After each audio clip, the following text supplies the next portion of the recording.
अमरावती येथील विभागीय संदर्भ सेवा रुग्णालयाला सन 2024 ते 25 या वर्षासाठी प्रतिष्ठित वंदनीय बाळासाहेब ठाकरे जन आरोग्य सेवा गौरव पुरस्कार प्रदान करण्यात आला।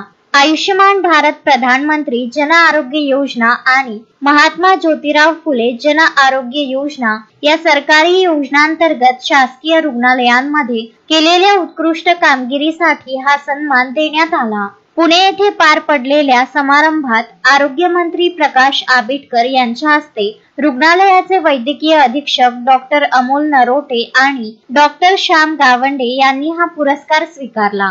या पुरस्कारासाठी सर्व खासगी रुग्णालये उपस्थित होती। त्यामध्ये विभागीय संदर्भ सेवा रुग्णालय अमरावती हे एकमेव शासकीय रुग्णालय ठरले, ज्याची उत्कृष्ट कामगिरीसाठी निवड करण्यात आली।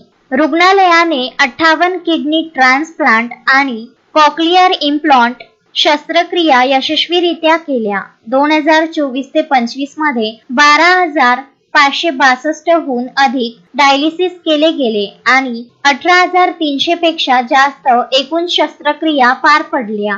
हृदयरोग, मेंदूरोग, कॅन्सर, बालरोग, किडनी ट्रान्सप्लांट आणि प्लास्टिक सर्जरी यासारख्या विविध गंभीर शस्त्रक्रियांमध्ये रुग्णालयाने उत्कृष्ट गुणवत्ता सिद्ध केली। रुग्णालयाने महात्मा ज्योतिराव फुले जन आरोग्य योजना प्रभावीपणे राबवत जनसामान्यांना विनामूल्य शस्त्रक्रिया व उपचार पुरवल्याबद्दल हा गौरव करण्यात आला। आरोग्यमंत्री प्रकाश आंबेडकर यांनी रुग्णालयाच्या कामाचा विशेष उल्लेख करत कौतुक केले। हा पुरस्कार म्हणजे रुग्णालयातील सर्व डॉक्टर, आरोग्य कर्मचारी आणि व्यवस्थापन यांच्या अथक कार्याची पावती आहे। Vidarbha news bureau, Pune.